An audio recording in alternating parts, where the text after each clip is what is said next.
So today we're talking about what? Today we're talking about breaking out of your own shell. So we all have a shell. And I want to start off by talking about that because for many years, I was stuck in my own shell. Can anybody relate? If you can relate, just give me a thumbs up. We get stuck in our own shell, and the problem is we don't even know we have a shell. We don't even understand our own shell. And so most people that want to reach that next level of success in business, they struggle. We struggle. I struggled. So I want to let you know about your own shell. Number one, there are two things that make us up. Any business person, any human on the planet, any professional struggles with these two things. And until we understand them and until we are able to comprehend them for ourselves, we're always going to be in a struggle. And I can tell you that from personal experience. So number one, it's our personality. So we all have a personality. What is personality? Personality is a combination of qualities, the way that we are in front of people, a little bit of our gifts come into play in our personality. Also the things that are inside of us, like our feelings, our will, our emotion, has a little bit of, but personality is mainly driven by how we are when we are around other people, when we are in public. We can hear people say, oh, that person, that person is like, let me get some water. Where'd my water go? Oh, here we go. See, I got a big water. So personality is, so don't forget to mute your, thank you. So personality, the first thing that has to do with your shell, guys, and you want to write this down, is your personality. So if you want to find out a little bit about your personality, I'm going to give you a great test to take, or a great survey, or a great questionnaire. It's called the DISC, DICS. And a lot of people use it. A lot of corporations, organizations around the planet use the DISC, even in South America. When I go there, they use the DISC. So the DISC talks about four predominant personalities. The first one being D. D stands for dominance. So the first one is a dominance personality. And the second one is the I, the influencer, right? The third one is for C, and that is the concentrated or conscious one, right? C. And the S is for the steady personality. Okay, so these are personalities. And have any of you ever done your own DISC? Give me a thumbs up if you've ever done your DISC. Blanquis, have you ever done your DISC? Yes. Okay, I've done my DISC. And you're gonna, there's always a primary personality and a secondary personality. Let me see here real quick. Yes, so there's always two types of, primary and secondary personalities. So like I said, it's the dominance, the influencer, the concentrated or the conscientious one, and the S, the steadiness or stable one. So that's why they call it DISC, DICS. Okay, I don't want to get into too much of what each one of those do or have or how they are, but you can look that up when you look up the DISC personality. So the first thing we're talking about, if you're going to break out of your shell, the first thing you need to know is, hey, I have a personality, okay? And our personality contributes to our character. So that is the first component of your shell. The second component of your shell is your temperament, which is totally different than your personality, okay? And that's really important to understand, because your temperament is the nature of a human, the natural way, your natural psychological way of being. It has a lot to do with your emotions, your will, your mindset, your upbringing. It has a lot to do with your genetics. So write that down.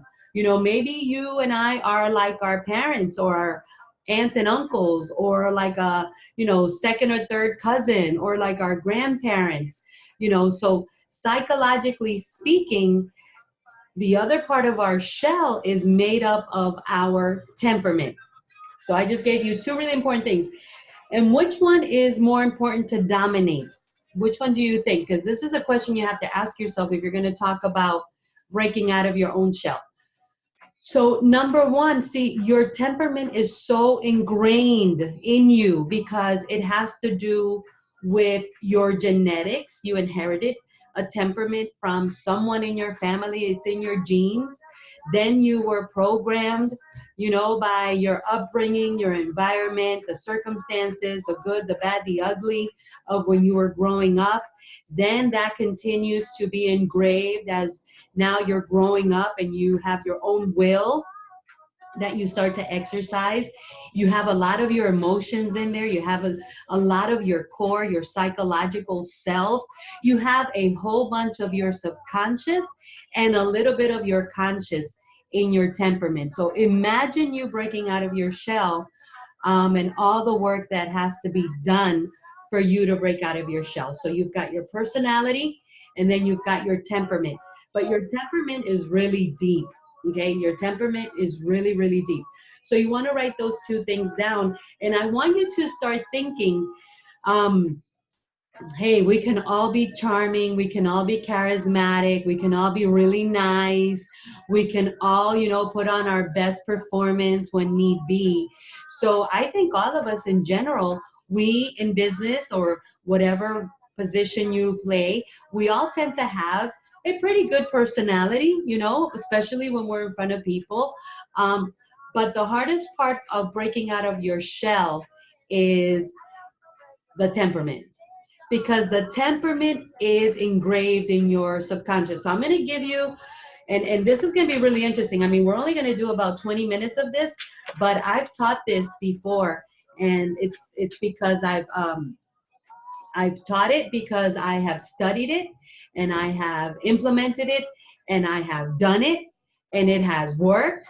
And this is when you see on my post that I say, become the best version of yourself. Has anybody seen on any of my posts, I say, we all need to become the best version of myself. Well, guess what?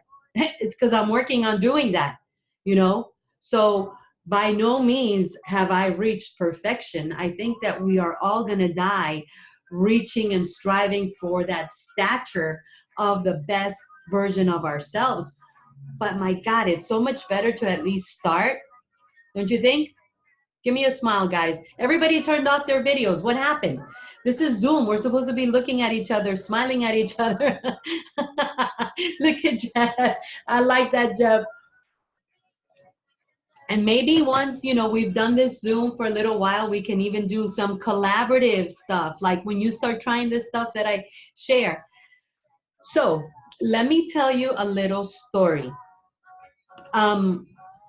I was thinking about that this morning when I was getting ready for my Zoom, and okay, so breaking out of your shell and doubling your results.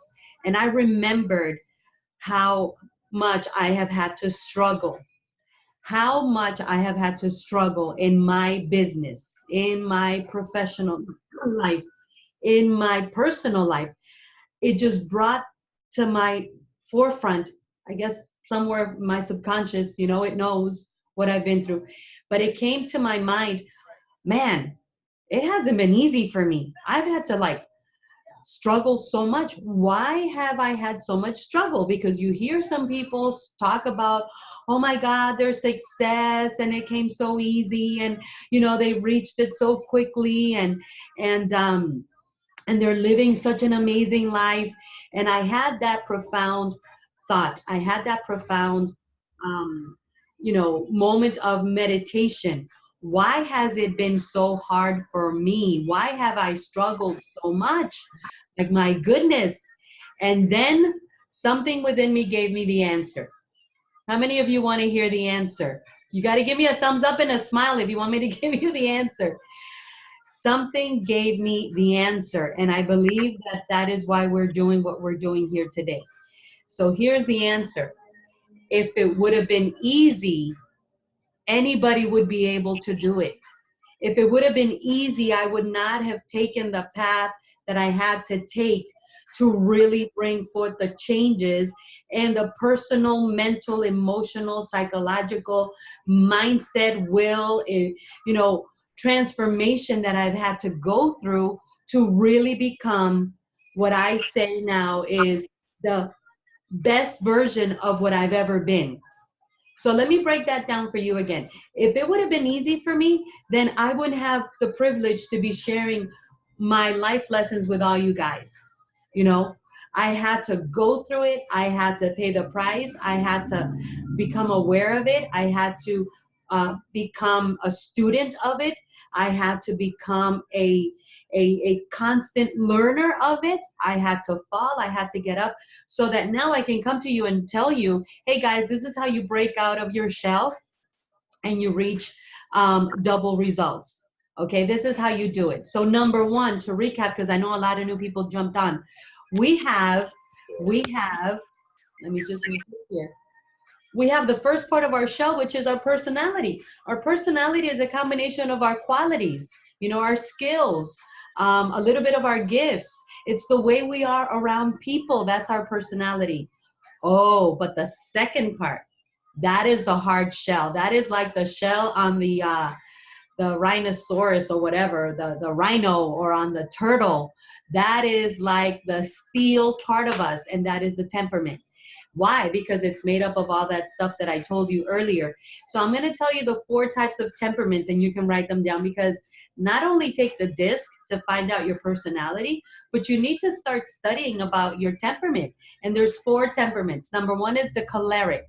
Choleric, Choleric, choleric. Number 2 is the melancholy, or the melancholic, okay? Different people call it different things. So number 2 is the melancholic. Number 3 is the sanguine temperament. And number 4 is the phlegmatic. So the phlegmatic. So I'm going to tell you a little bit about each one, because I think they're really interesting. So the choleric is like the doer, the driver, the AAA personality, the don't tell me the long version, give me the short version. Let's get this done. We'll worry about how we're going to do it later. Let's just get it done. So do you know anyone that's like that? Then we have the melancholic. The melancholic is that person that has to get ready to be ready, so that they're ready so you can get ready, because what if something goes wrong? What if, let me play devil's advocate, let me go over all the things that can happen that will make this not happen before we get ready, to be ready so we can start. And you know what? By the way, while I'm thinking about getting started, I think, this is really not going to work out for us. I mean, the temperature, the sun, the moon, the stars, me, I'm not feeling it. I don't know. What if? So they go all around all the stuff, they're very emotional, and they go around all the stuff that may not work before they do something. And then, and then, you know what? What's even worse for a melancholic person is when things oppose them, they get really down on themselves, because they're very self-critical. They get really down on themselves. It's me, and so on and so forth. Then you have the sanguine. So I know people, well, obviously I know people from all these different, but the sanguine is like, okay, here's what we got to do. But they spend 2, 3, 4 years talking about it, because they love to talk. They are the party. They are the life of the party. They will, if it's between let's get this job done and let's talk, they want to talk. They talk forever. They don't just give you the long version. They give you like the future chapters of the story, because, they'll start out telling a story, so I got up this morning because, where I live, it's in a community, and then the neighbor next door, and then the dog with the neighbor, they just take forever. They just talk. And then the phlegmatic is that steady, stable, never too happy, never too unhappy, just very stable person. Huh? But they are also, let me mute someone here. Here we go. Okay. But they also are very hesitant. They are like still water. They're very, very hesitant to take action. They are very, very, just kind of passive, let's think about this, we're really going to think about this. They don't have much to say about the thinking, but they're thinking about it. They are really people that have a tough time just jumping into action.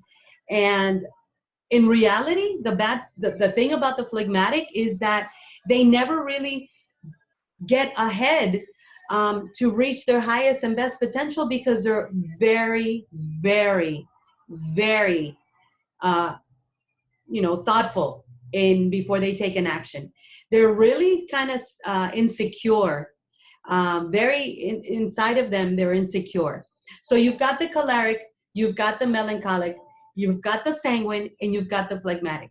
So those temperaments are also, there's a dominant, there's a primary and there's a secondary. But I want to talk to you guys about breaking out of that shell, because here's what it's going to take. So, I have my own personality and I've got my temperament. I know which ones they are. That's why I'm telling you, go look up the disc and do it. And even if you've done it, do it again. Let's see if you're changing, because mine has been changing. Because of course our mindset changes.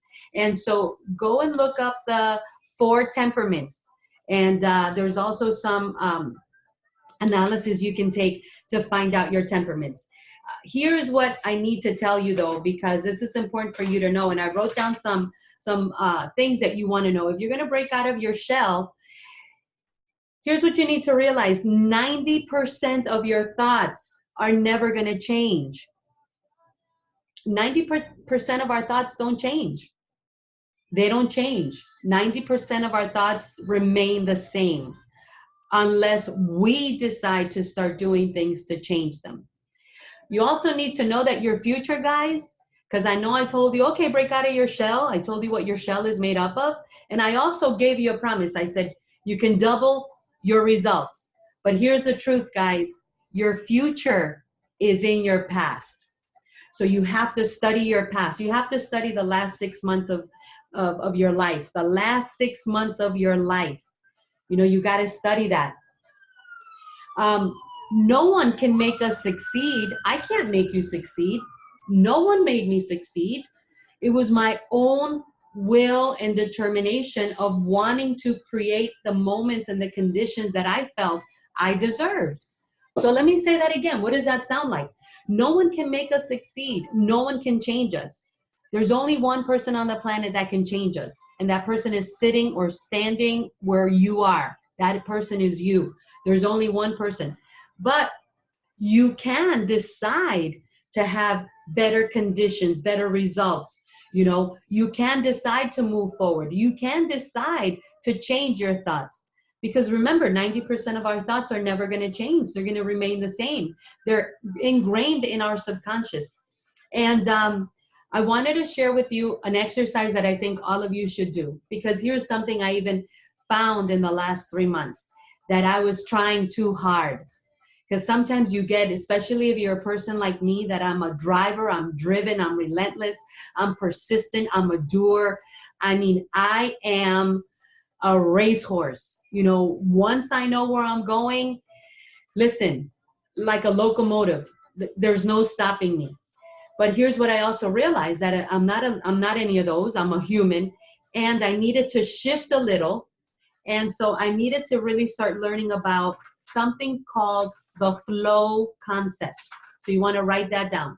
The flow concept, you want to write that down. The flow concept was created by a psychologist from Russia. His name is Minali. I'm not even going to try to pronounce the last name because it is like 14 letters long, but it starts with a C. So just look up the flow concept and you're going to see he's a PhD, Dr. Minali. His last name starts with a C. And he started this flow concept, and here's what he found. He found that all of us have 2 angles: the angle of challenge and opportunity and the angle of skill and confidence. So I'm going to ask you a question. Do you think that you are growing in the angle of challenge and opportunity? Or do you think you're growing in the angle of skill and confidence? Here's what happens. If you and I, because of the way we have been psychologically, subconsciously, consciously, everything I told you about your temperament, your will, your feelings, your emotions, your mind, your whole human self. Because of the way that we have been wired, if we're not constantly growing in that level of challenge and opportunity, and also moving forward in skill and confidence, we're going to fall into something called, ready? Write this down, apathy. Have you ever been in a stage of apathy? Apatía, apathy? Like, I don't care. It's okay. It don't matter. I'm good like this. I'm going to be all right. Ah, what's the worst that can happen? You know, things are good. Things are fine. You know, they could be a lot worse. I'm happy. I'm content. Apathy. Apathy happens when you and I, are below.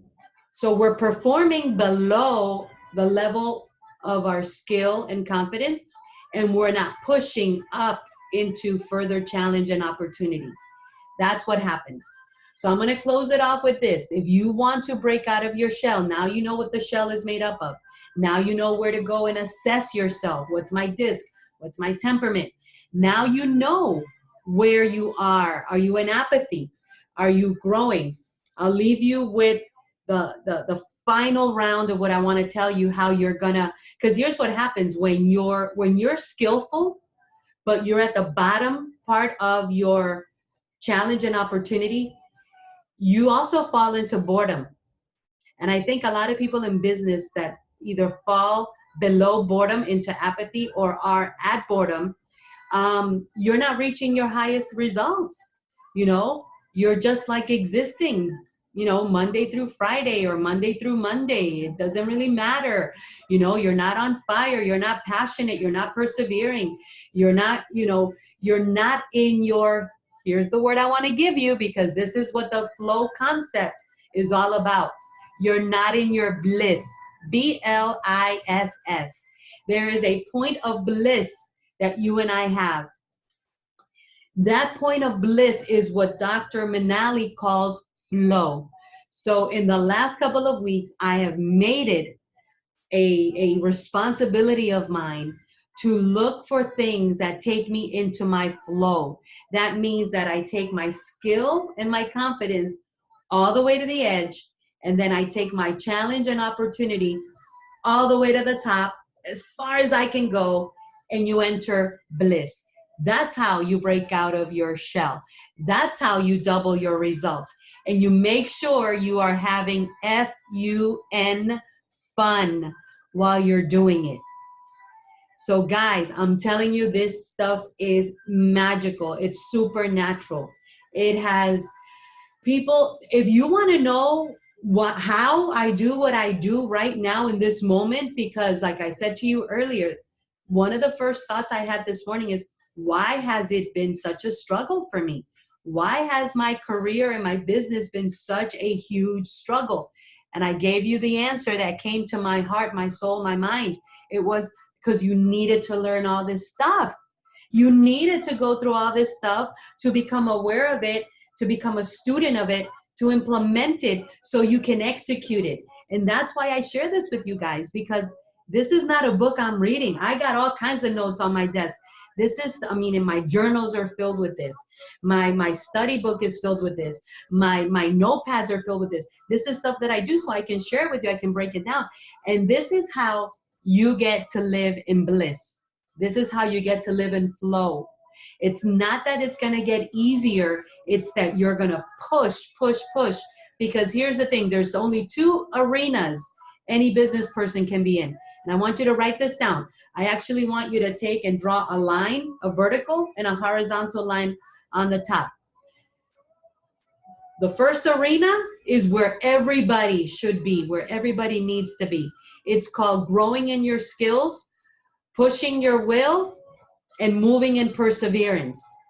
Growing in your skill, pushing your will, push your will, and living or moving in perseverance. And then there's the other side, which is living in incompetence, laziness, procrastination, and apathy. If you are not pushing your skills, moving forward in your skills, pushing your will, and living in perseverance, then you're incompetence, laziness, procrastination, and apathy. and add on there boring. So guys, this is it for today. We had a really nice group today, and I'll be sharing this one on YouTube, and I hope you guys enjoy it. Did you get at least one thing out of today? Give me a thumbs up. At least one. Thank you, everybody. Okay, we'll do it again next Monday. And this stuff, I could teach this for months because this is deep stuff, but this is just the beginning. So I hope you guys implement it and start living in bliss. Make sure you have some FUN, what? Fun. Talk to you later.